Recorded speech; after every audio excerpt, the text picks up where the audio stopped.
새 기저귀가 팔린다고 누가 생각이나 했겠어요? 중국의 한 여성이 온라인에서 새 기저귀를 팔아 한 달에 약 400만 원을 벌고 있다고 합니다. 차이나 데일리지에 따르면 25세인 정한 씨는 중국 장쑤성에서 간호사로 일하다 지난 2014년 타오바오 온라인 스토어에 집중하려 그만두었다고 합니다. 타오바오는 중국 최대 규모의 온라인 판매 플랫폼입니다. 정 씨는 처음에는 새들이 입을 수 있는 의상을 판매하기 시작했고 이후 새똥을 더 잘 처리할 수 있는 방법을 찾기를 원했던 친구를 위해 새 기저귀 시장으로 눈을 돌렸습니다. 그녀는 온라인을 살펴보았고 미국에서는 이미 새 기저귀가 판매되고 있었지만 디자인이 형편없었으며 그 가격이 기저귀 한 장당 하나 3만 원에서 6만 원 정도로 꽤 비싸다는 사실을 알아냈습니다. 그리하여 정 씨는 그녀만의 기저귀를 디자인해 보다 편리하고 실용적으로 만들었습니다. 그녀가 현재 판매하고 있는 이 기저귀는 8차례에서 9차례 업그레이드를 한 상태인데요. 바깥은 면으로, 안쪽 면은 캔버스로 방수성을 갖추었습니다. 착용하기 전에 작은 스펀지를 사용합니다. 또한 여밈 장치도 있어 새의 크기에 맞게 조절할 수도 있습니다. 기저귀는 온라인에서 장당 한화 약 3,000원에 팔리고 있습니다. 정 씨는 3, 4일에 주문을 한 건씩 받아왔지만 현재는 한 달에 1,000건씩 주문이 들어오고 있으며 해외에서도 주문이 들어온다는 말을 전했습니다.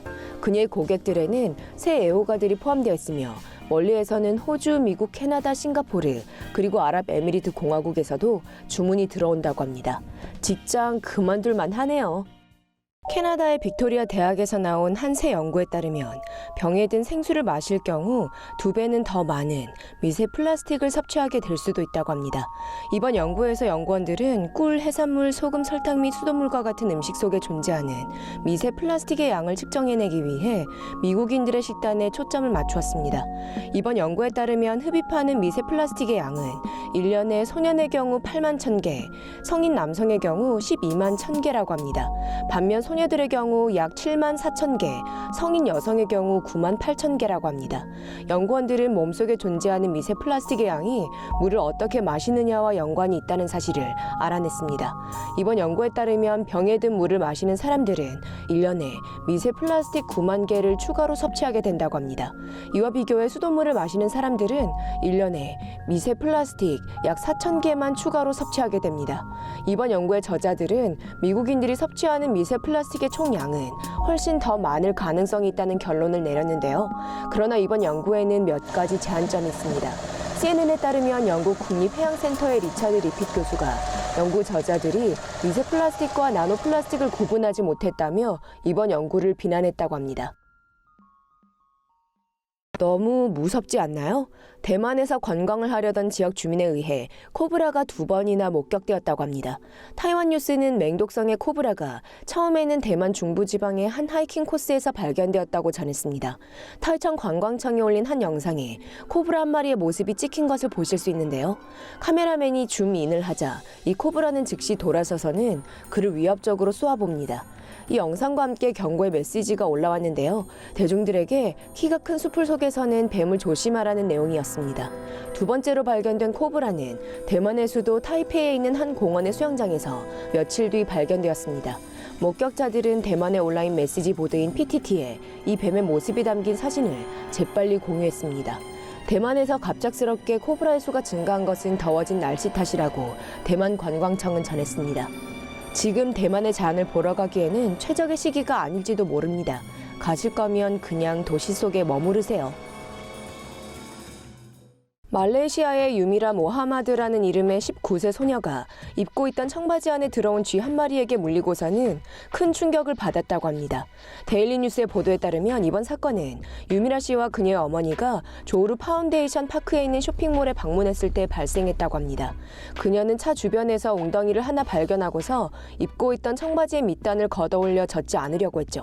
차에서 내린 그녀는 뭔가가 바지 안에 들어갔다는 느낌을 받았다고 하는데요. 재빨리 차 안으로 들어갔죠. 처음에 그녀는 이게 도마뱀이나 체구가 작은 동물일 것이라고 생각했지만 뭔가 날카로운 것이 그녀의 허벅지를 아프게 했습니다. 바지를 벗었다 그녀는 소스라치게 놀랐는데요. 회색빛 쥐 한 마리가 그녀의 다리를 물고 있었기 때문이죠. 이 쥐는 허벅지를 문 입을 쉽사리 열지 않았습니다. 결국 그녀의 어머니가 이 쥐를 죽였고 쥐를 끌어냈습니다. 유미라 씨는 즉시 병원으로 달려가 파상풍 주사를 맞았으며 집으로 돌아갔지만 모니터링을 받아야만 했습니다. 여러분들 항상 주변에 뭐가 있는지 잘 살펴보시길 바랍니다. 정신이 가출할 정도로 아찔하고 긴 유리 슬라이드를 타고 나는 건 어떠신가요? 여기에다 비 몇 방울이면 어떻게 될까요?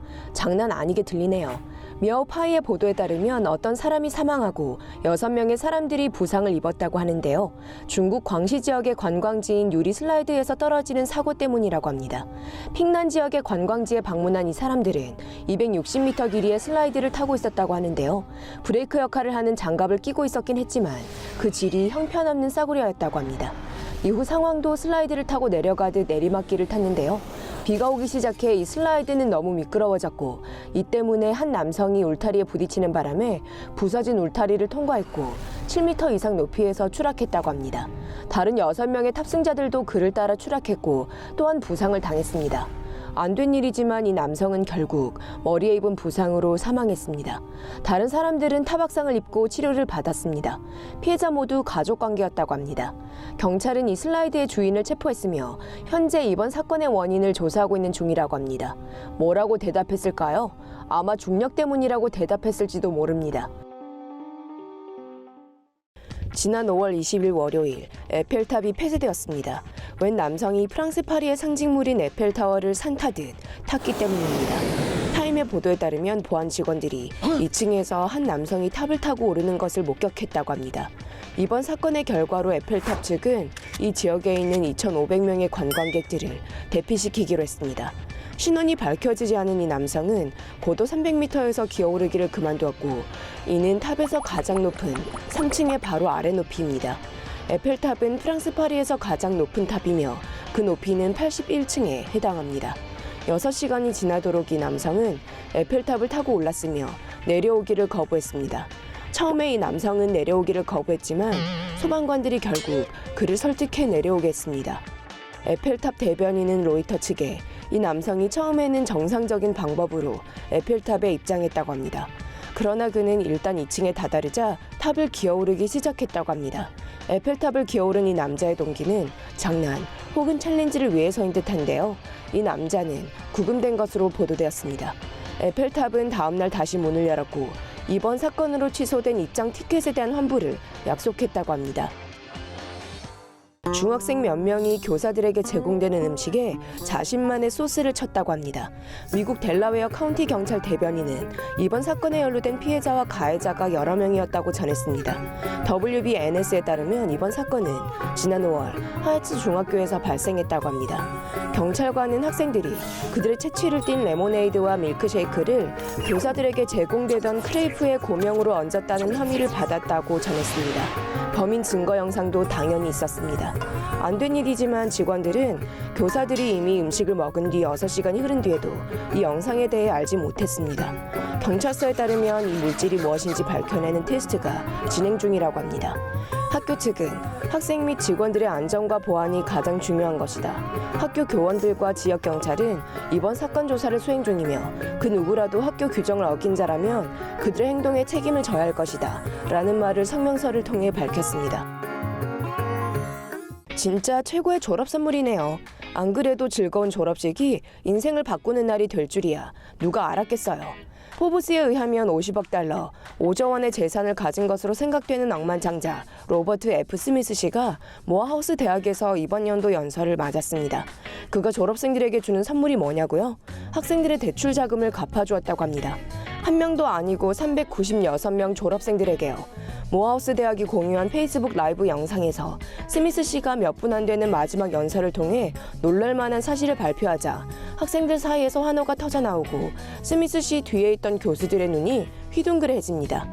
학생들의 앞에서 이 소식을 터뜨리기 전 스미스 씨는 학생들에게 여러분들의 버스에 기름칠을 좀 해드릴게요.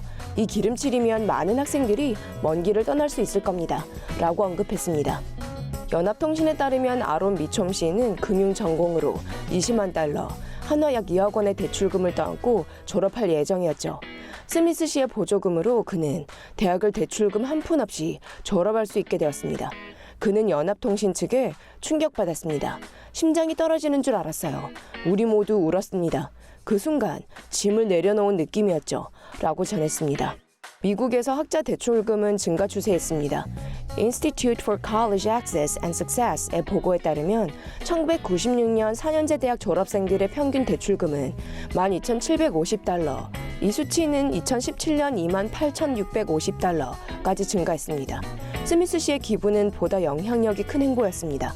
왜냐하면 모어하우스 컬리지는 아프리카계 미국인이 주류인 대학이었기 때문이죠. 브루킹스 인스티튜션의 보고에 따르면 아프리카계 미국인 대학 졸업생들은 백인 학생들에 비해 7,400달러, 한화 약 750만 원을 더 빚지는 경향이 있다고 합니다. 이들의 대출금은 졸업 후 4년간 거의 5만 3천 달러, 한화 약 5,300만 원으로 불어난다고 합니다. 이는 백인 학생들에 비해 2배가 되는 수치입니다. 그러나 이러한 스미스 씨의 기부는 모어하우스 대학에서가 처음이 아닙니다. 지난 1월 그는 150만 달러를 기부해 장학금에 돈을 대고 학생들을 위한 야외 공간을 만들어 주었습니다. 나머지 돈 좀 있는 사람들도 이러한 일을 정기적으로 한다면 어떻게 될까요? 왜 그토록 거칠게 다루어야 했을까요? 미국 뉴저지 도보경찰 2~3명이 10대 한 명을 체포하는 과정이 담긴 영상이 떠오르면서 이 경찰들이 꽤나 곤란한 처지에 놓였을 겁니다. 모리스타운 데일리는 이 경찰들이 19세인 사이프리안 루크 씨를 지난 5월 편의점 바깥에서 체포하려고 했다고 보도했습니다. 그는 폭행, 법원명령 위반 및 범죄 행위의 혐의로 수배 중이었습니다만 그의 남자 형제인 크리스토퍼 씨는 WABC 측에 경찰이 결코 영장에 대해 언급하지 않았다라고 했습니다. 경찰들이 다짜고짜 막아서서 그에게 후추 스프레이를 분사했다고 합니다. 경찰 측은 그가 체포를 거부한다고 주장했으나 현장에서 녹화되어 페이스북에 올라온 영상에는 루크 씨가 경찰들에게 눌린 채로 얼굴을 얻어맞고 있는 장면이 담겨 있습니다. 한 경찰관이 20대의 목 주변에 손을 대고 있고 나머지 경찰들은 그에게 굴러서 엎드리라고 명령합니다. 경찰이 무릎으로 배를 누르고 있는데 도대체 어떻게 뭘 할 수 있었을까요? 잘 모르겠네요. 한 영상 속에서 루크 씨의 얼굴은 피와 부상 투성이었으며 최소한 6명의 경찰들이 이 학생을 짓누르고서 수갑을 채우고 있는 모습을 보실 수 있습니다. 또 다른 영상에서 이 괴물 같은 작자들은 구급차로 보이는 것이 나타나자 그를 끌어올리고서 태우는 모습을 보실 수 있습니다. 이 불쌍한 학생은 신발이 날아가고 바지춤을 허리에 걸치고 있는 상태입니다. 욕이 나오게 만드는 이 영상은 소셜미디어에서 퍼져나갔으며 사람들은 열을 받아 부당하다고 외치고 있습니다. MBC는 50명 이상의 사람들이 도버경찰서 바깥에서 정의를 요구하고 시위하고 있다고 보도했습니다. 모리스 카운티 검찰은 이번 사건을 조사 중이며 이미 이번 사건에 연루된 3명의 경찰관들이 해고 절차를 밟고 있다고 전했습니다. 외로웠던 중국 루저우 지역의 한 13세 소년이 납치 자작극을 벌였습니다. 그가 이렇게 납치된 척을 한 이유는 다른 나라에서 일하는 부모님을 만나고 싶었기 때문입니다. 청두 비즈니스 뉴스의 보도에 따르면 이름이 알려지지 않은 이 소년은 재갈이 물린 채로 버려진 차량에서 발견되었습니다. 그는 누군가 자신에게 뭔가를 뿌렸고 의식을 잃었다고 주장했습니다. 깨어나 보니 이미 차 안이었다고 말했죠. 그는 부상을 하나도 입지 않았으며 도난당한 물건도 하나도 없었습니다. 경찰도 또한 납치범에 대한 단서를 찾을 수가 없었죠. 이 소년은 가족들에 대해 경찰과 긴 대화를 나누었고 결국 그는 납치극을 벌인 게 자신이며 부모님이 집으로 돌아오게 하기 위해 그랬다고 시인했습니다. 그는 경찰에게 어머니 아버지가 그립다는 말을 전했습니다. 그는 내내 할아버지 할머니와 살고 있었다고 하는데요. 부모님이 해외에서 일을 하고 계시기 때문이었죠.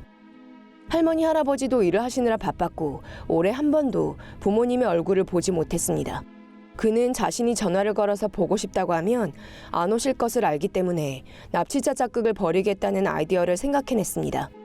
현재까지 그의 부모님이 돌아왔는지는 알려지지 않았습니다. 2017년 발표된 유니세프 보고서에 따르면 6,900만 명의 아이들이 부모님이 해외로 일하러 나가시면서 방치된다고 합니다. 이들의 부모님들은 더욱 나은 삶을 위해 시골이나 도시로 일을 나간다고 합니다.